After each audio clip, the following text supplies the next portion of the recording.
could come home and say, I'm just done raising these kids, and they're going to go to foster care or go to the older siblings. The older siblings are going to have to take them in, or I'm sending them off to foster care. I can't imagine doing that to my kids at 14, And like I've shared too, there was a time where we were at home just kind of winging it. My dad was up, he'd met another woman and he was hanging out with her. He'd load us up with groceries and he'd be gone for a week.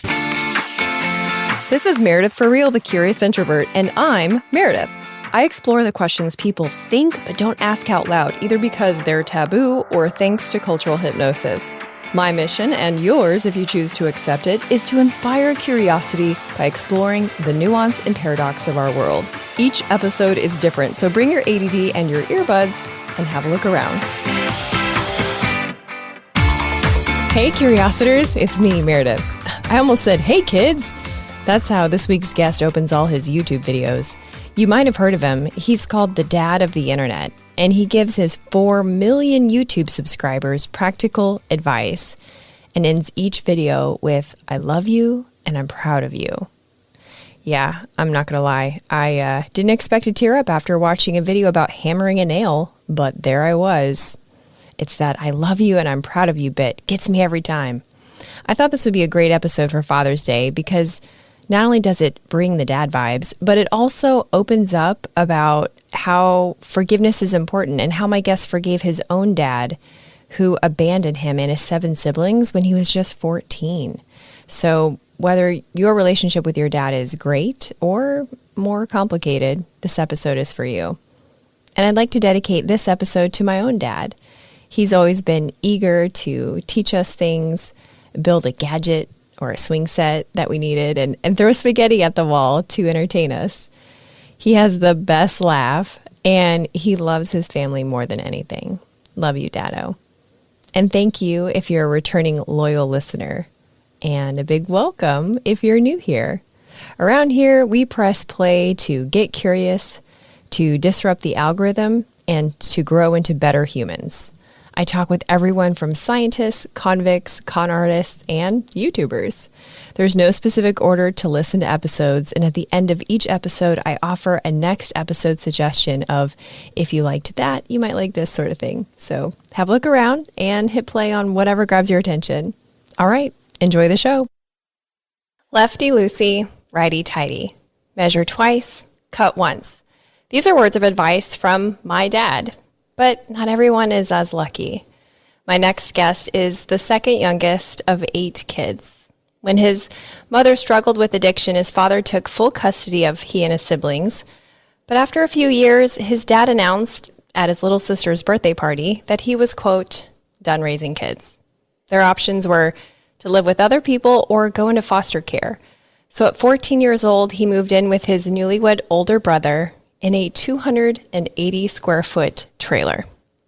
Despite the rough childhood, he went on to have a very loving family of his own, something that had always been in his plans. What wasn't planned, however, was creating a YouTube channel. During the pandemic quarantine of 2020, the Bellevue, Washington-based dad posted some simple videos with fatherly how-tos that were absent when he grew up.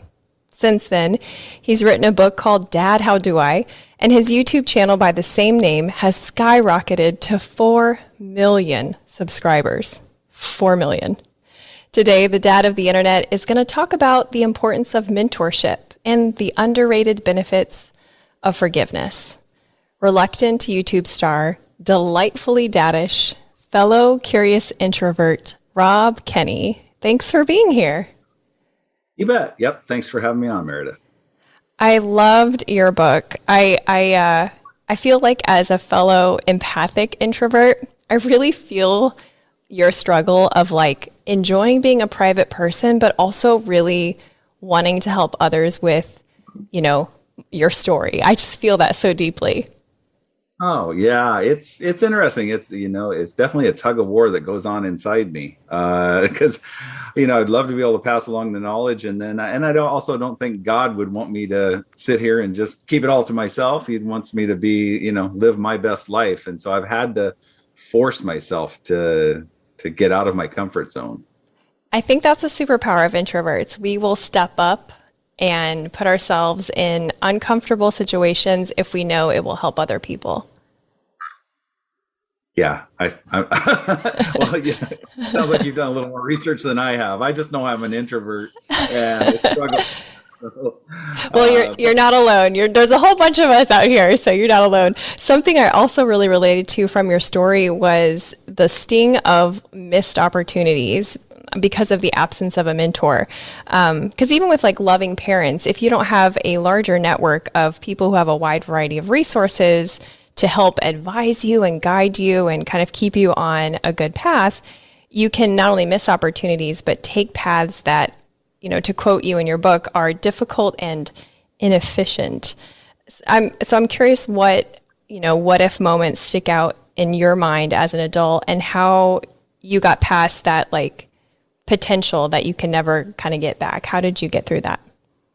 Yeah, I think, like I shared with you before off air was, I try to really promote not living in the past, because it's not beneficial. And so, but I think you can learn from the past too. And, I had a couple big things in my life, like I share in my book with going to, it would have been better for me to go to community college. Absolutely.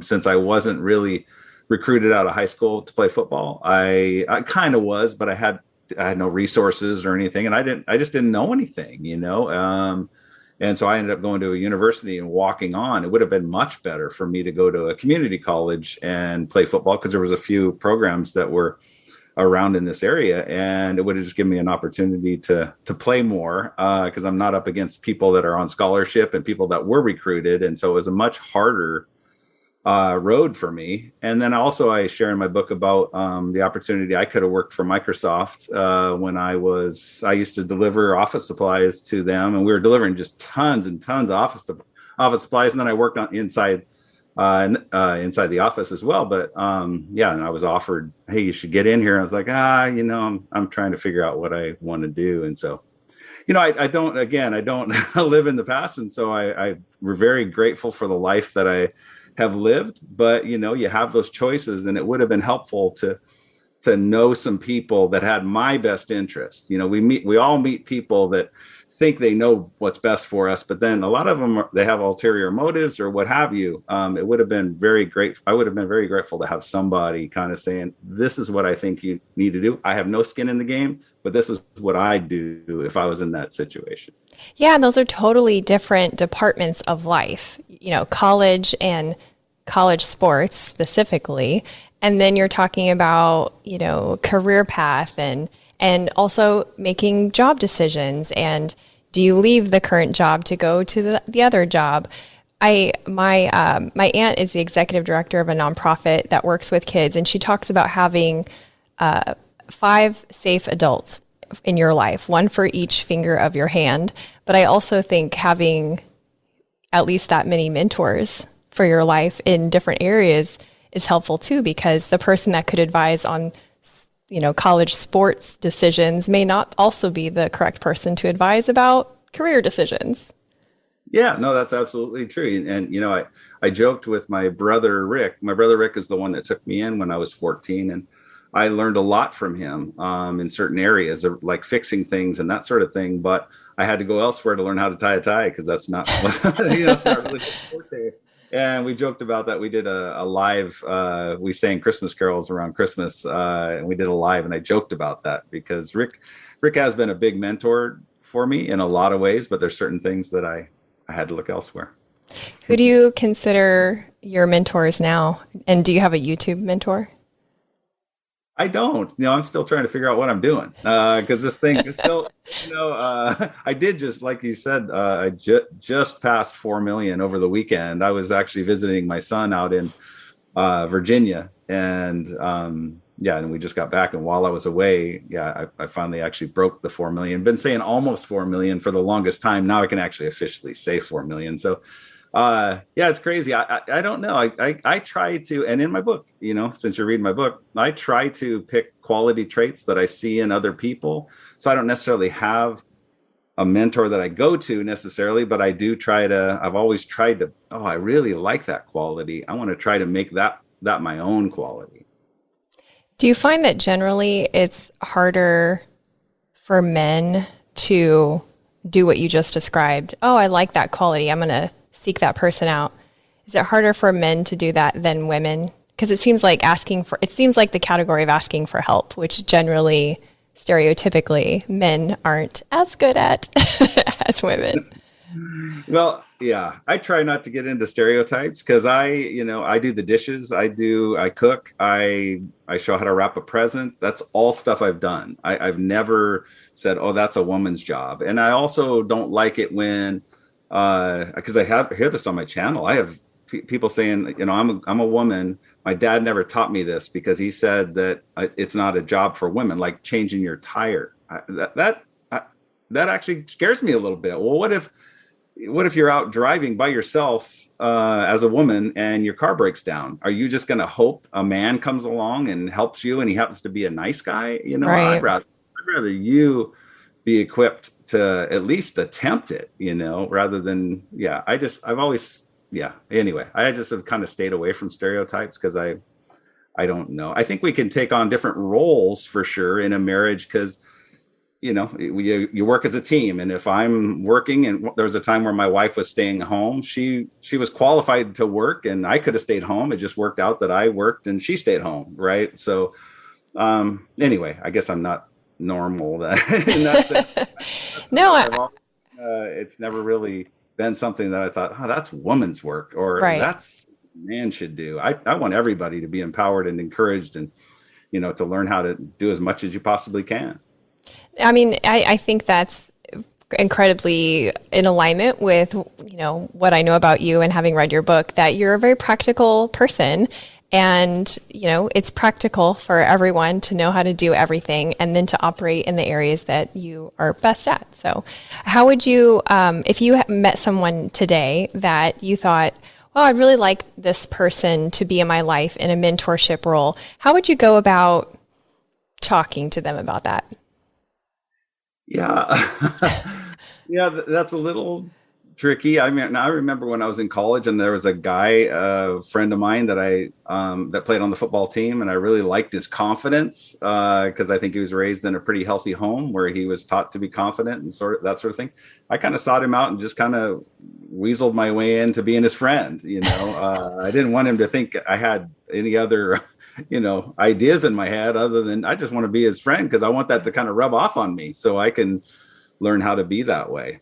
So I think it's a little trickier. Maybe as you get older, especially, in the church, it should be fairly easy to come up to a man in a church, especially if you know that, he's grounded and been there for a while and then he's not just somebody visiting or what have you, but right. I mean, don't put that on him, but you should be able to ask men or women, in a safe environment like that to say, this is where I'm at. And I would really love to get to know you better and, help me navigate what I'm going through. Yeah, that's true. I think probably now that, we're talking about it and I'm thinking more about it, mentorship happens with the right people when you're ready. It's kind of like when the student is ready, the teacher appears. I imagine that is probably correct with mentorship. But anybody out there listening or watching this looking for a more practical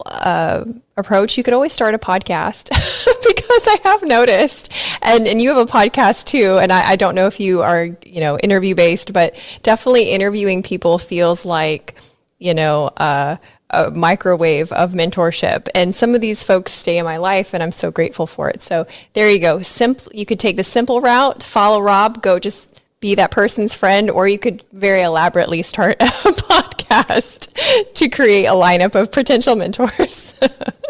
We don't interview anybody. It's just me and my nephew, but we're also talking about all kinds of different things you run into. And he's 40. And he's got 4 younger kids. And so he's at a different stage than I am. And so I think it's a nice variety because he's got his perspective and then I'm able to say, well, this is what I would have done. And, maybe what he's doing is actually better. Who knows?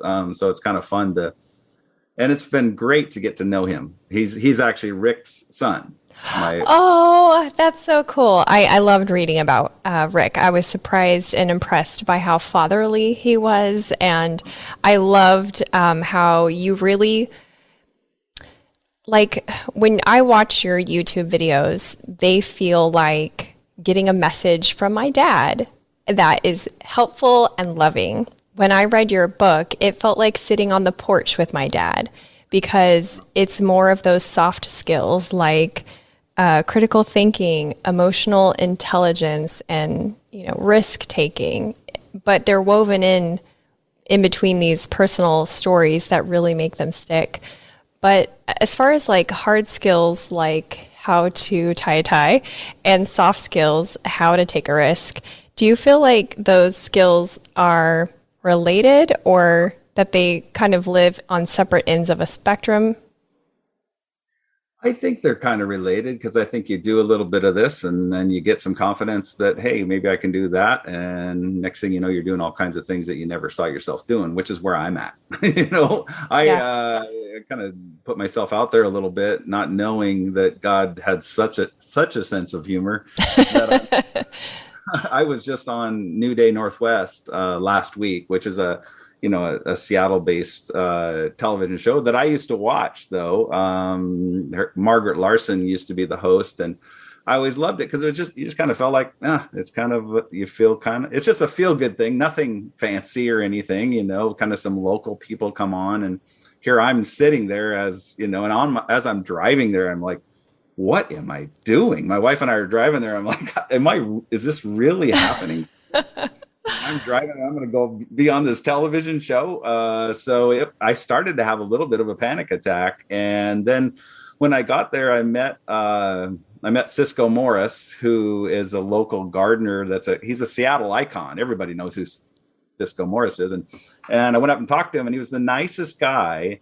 And it got my mind away I got out of my head and got it into, this guy's a pro, because he's been doing this forever. And so I was just kind of hanging out, talking to Cisco, and he was just so kind. So it was nice, because it's like, oh man, thank you, Lord, for bringing Cisco, happened to have Cisco on the show at this same time that I'm here. It was pretty cool. That is pretty cool. And I think that's one of those soft skills that I mean, that's one of my hacks. When I'm feeling nervous or panicked, I look around the room and see who can I make feel comfortable. I kind of lie to myself like, oh, look how nervous that person is. The person's me, but I pretend it's them, and then I engage with them, and then it makes me feel better because my focus isn't on myself. And that's kind of like, I guess you could consider mental health as one of those soft skills. And you talk about that in your book. And oh my God, I was so heartbroken when you told the story about your mom who, I mean, back then especially, it took so much vulnerability to be like, I'm going to a therapist. And then the therapist said, and you quoted, "Oh, Barbara, just buy a new hat." Oh, that was a knife in my heart for her. That's awful. I went to a therapist during the pandemic, but I had to question my own beliefs about that. Like, is it, quote, bad enough? And questioning things was one of the soft skills you talked about, specifically in the area of like deciding to stay angry at someone. Yeah, that's been on my heart a lot lately, and probably even since the beginning. This whole thing that I've been on, this path that I've been on, I don't know what you'd call it, journey that I've been on, has been therapeutic for me. But one thing that's really, really, really jumped out is the forgiveness aspect of it, and understanding and getting it down on paper and recognizing, wow, man, that's when my life really started to flourish, when I finally let my dad go. As far as, he didn't ask me for forgiveness. I had to make the choice, because it was in my best interest to forgive him so I could move on, instead of it's that whole saying of drinking poison and, thinking somehow it hurt the other person. When I heard that, I remember hearing that and thinking, wow, that's what I'm doing. And once I was able to let him go, it was hard, it's super hard. And the victim card that everybody has some sort of victim card. It might not even be a legitimate one, but they're holding on to something that is keeping them. and they might not even be able to forgive themselves too. It could be something they did and they can't forgive themselves, so they can't move on. I think forgiveness is just so huge because you can't do anything about the past. All you can do is, do the best you can now. You can learn from the past, but you can't live in the past. And understanding that, I think, is just so huge to growth, because once you take care of take control of your own life and go, okay, this is my life now. I'm not going to keep blaming other people for why I'm this way. I want to take charge and be the best person I can be. Hey, Curiositors, just a quick pause to show gratitude to our sponsors and give you some special deals. If trash TV leaves you feeling drained and you want to support creators like yours truly, check out StreamMoco. You can search shows by your mood and even, watch my show, The Curious Introvert. For every $3.99 subscription, they give away $1 for good and support their creators, like your girl. Find my affiliate link in the episode description or the bio link in my Instagram account. StreamMoco, the streaming network that gives a damn. If you've got backyard barbecue plans for 2022, but mosquitoes are not invited, I recommend Insect. I've been using their pest control service for several years now. They have a certified mosquito identification specialist on staff, and pollinator care is always top of mind. If you live in the Florida Panhandle or the Gulf Coast of Alabama, give them a call, ensec.net. The UWF Historic Trust. We shoot the show at the Pensacola Museum of History. It not only houses exhibits of lesser-known Pensacola history, it's an event space too. So if you need a unique space in downtown Pensacola for a fundraiser, networking event, or a corporate party, take a look at historicpensacola.org. And if you want to tour one of the 12 museums, get your tickets in person so you can show the agent one of my emails and get $2 off an adult ticket. Get emails by texting REAL to 66866. Now back to the show. So for you, do you feel like forgiveness happened and it was complete in a specific moment? Or was it a process that looked more like, moments of bitterness or memories kept popping up and you had to forgive those individual moments as you went? It's interesting because, I'm trying to destigmatize therapy. So I will admit that I've actually gone to therapy because of everything that's happened in my life and the change in that. And I remember talking to my therapist and saying, I felt like I have forgiven my dad, but there was a moment that something he did that I realized as I was going through therapy that I hadn't forgiven him for that particular moment. So it's interesting that you say that, because since the time I finally forgave him, it was more like I've just forgiven him for the fact that he just basically was that cold-blooded, that he could come home and say, I'm just done raising these kids and they're going to go to foster care or go to the older siblings. The older siblings are going to have to take them in, or I'm sending them off to foster care. I can't imagine doing that to my kids at 14, and like I've shared too, there was a time where we were at home just kind of winging it. My dad was up, he'd met another woman and he was hanging out with her. He'd load us up with groceries and he'd be gone for a week, so that whole situation and processing it and not having a dad for, a certain period and kind of being embarrassed of that and trying to figure out who I was. And, I was going through puberty at the time too. And so just all the different things. And that's what I kind of forgave him for. But then, and I won't bring up what the specific moment was, but something that he did that I realized I hadn't forgiven him for. He did forgive me later on, and I share that in the book. But I forgave him before he actually came to me. So it was really anticlimactic by the time he actually asked for forgiveness. I found that story really powerful, actually. Because I know what it's like to play a movie in your head about how the forgiveness is going to go down, like they're going to be ugly crying and snot's going to come out of their mouth and they're going to be on their knees begging for forgiveness because they will have seen the brevity of their offense, like it's a Marvel movie or something. And then so often that moment never comes, But in your case, as you said, it was anticlimactic. Can you share what that looked like and kind of what you were feeling when that happened? Yeah, we were out on a boat. My brother Rick had tried to, or had reached out to my dad and said, "You need to ask for forgiveness from your kids, and you need to tell them you love them because they don't really know." And because my dad, he had kind of somehow in his mind kind of just moved on without really dealing with what he did, and so we kind of had this superficial relationship, and so he was a little bit caught off guard by the fact that he felt like he needed to do anything, but he did it because he thought it was the right thing to do, and he became a Christian later on in his life, and so I know I'm going to see him again. I'm like, excited about that. But we were out on a boat, and he asked me, he said, Rick said that you guys.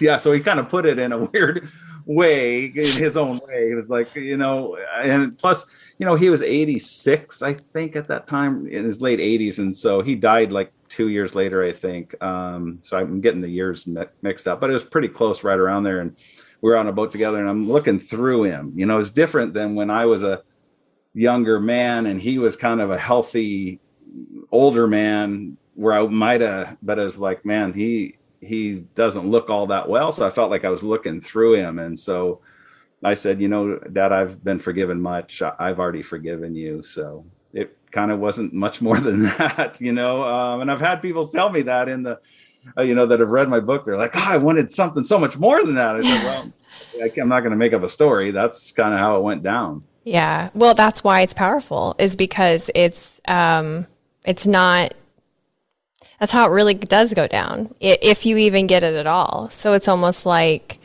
I think you even talked about, well, in general, in your book, you talk about when you're approaching something that needs to be done, like if it needs to be fixed, it's broken and it needs to be fixed, and how many of us, especially if you're a person who didn't have a mentor who helped you fix things that were broken, it can feel intimidating. Like, the toilet is not working. What do I do? And you were encouraging readers of your book to, like, just take the lid off and just look inside. Just take that first step and become acquainted with what's underneath the lid of the toilet. And it's just a real practical approach to let's just fix it. And in another way, I could see forgiveness as a practical solution, and just fix it. And the only part you have to fix is on your side. You don't have to wait for that person to put on Academy Award performance groveling at your feet, because it won't happen. So I really liked that. I liked that approach. Thanks. You may never get it, like I said. So, meanwhile, it's your life. This is your life that's being affected by it. Let's let that go, so that you can then, you're not preoccupied with, oh, that's right, I got to hold this against that person, so whenever I see them, I got this, or that, and then pretty soon it gets too busy in your head. Let's just clear that garbage out, and I'm just gonna not let that stuff stick to me. I don't want to have that clinging to me and keep bringing it into the future. And it's freeing. Again, it's free. And I can say that as someone on this side of it. It'd be different if I hadn't gone through it, but I've gone through it, and I know. And again, people have victim cards way bigger than mine. You probably have a really, I'm sure there's people that are listening that have way bigger things that have happened to them. Please understand, I'm not taking this lightly. I'm just saying, on the other side of that, that's when you start living, because wait a second, I got a limited time on this earth.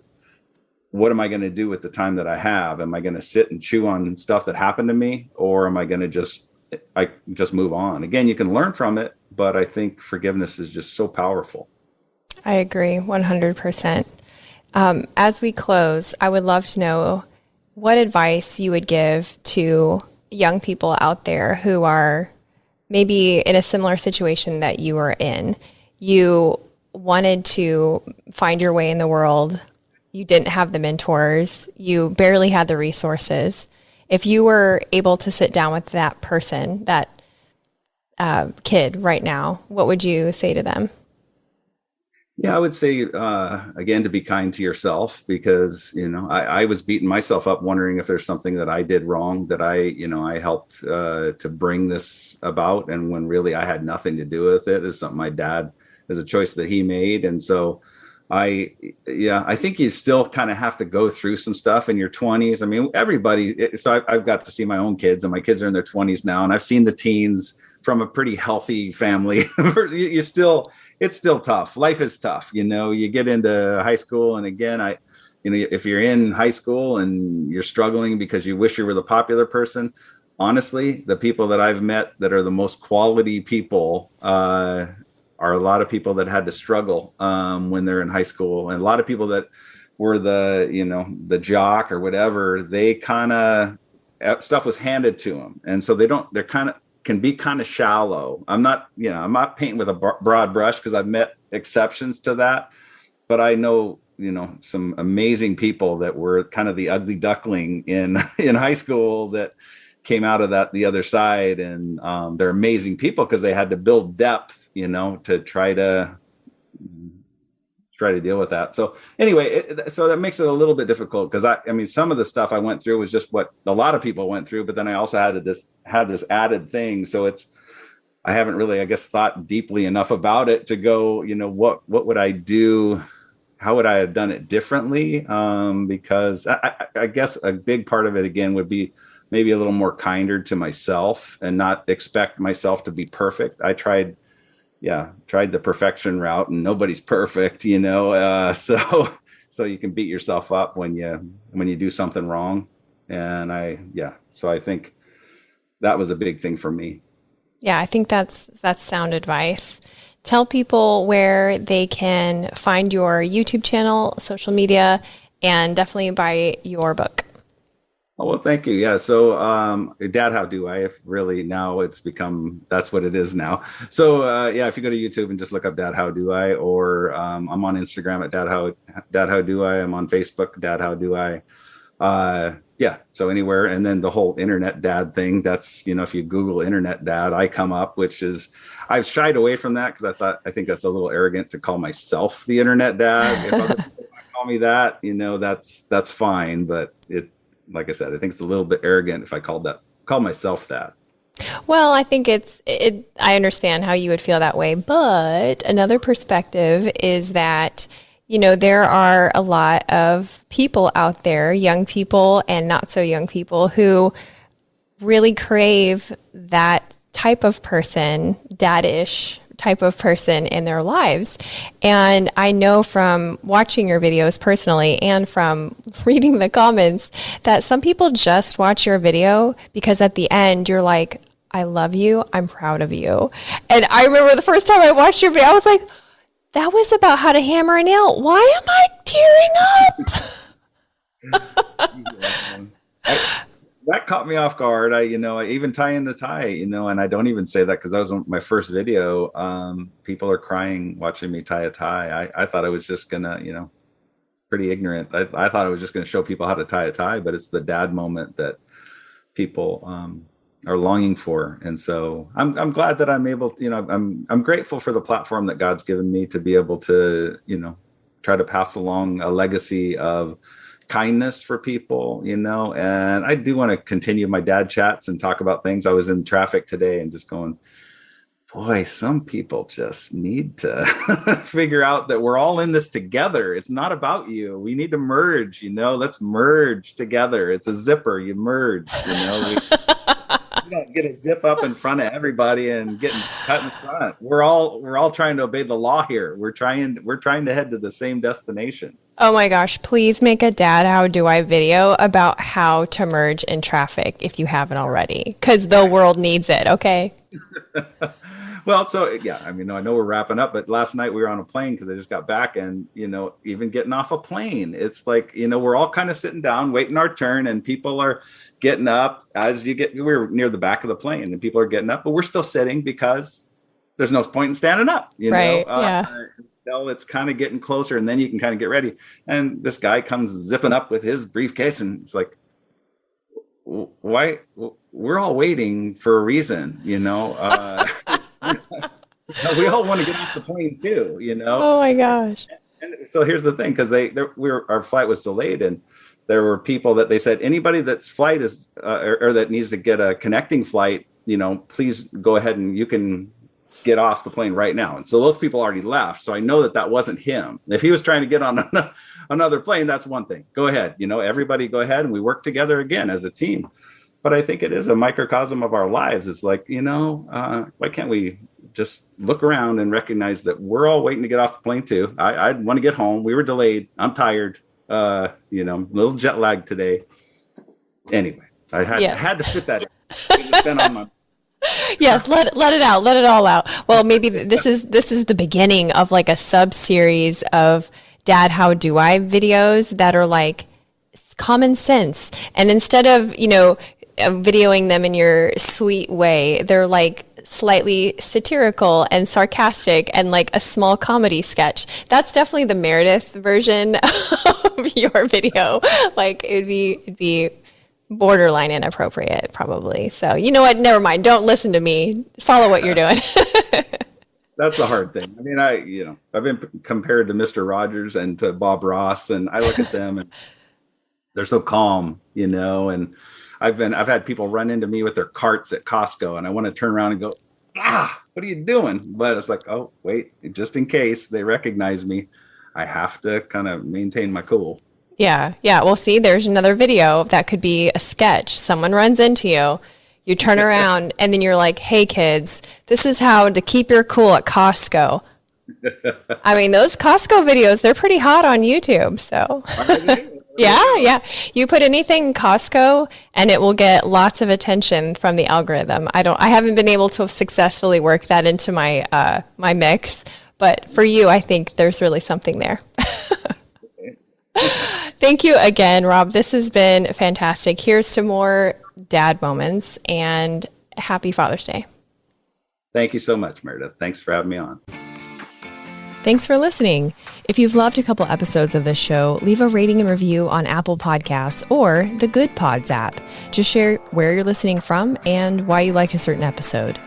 And if you liked this episode, you'll also like the one I did with a Philadelphia man, raised Irish Catholic, who was circumcised 3 times to convert to Orthodox Judaism and now lives in Israel. We talk about acceptance of yourself in your community and heavenly acceptance. It's episode 94.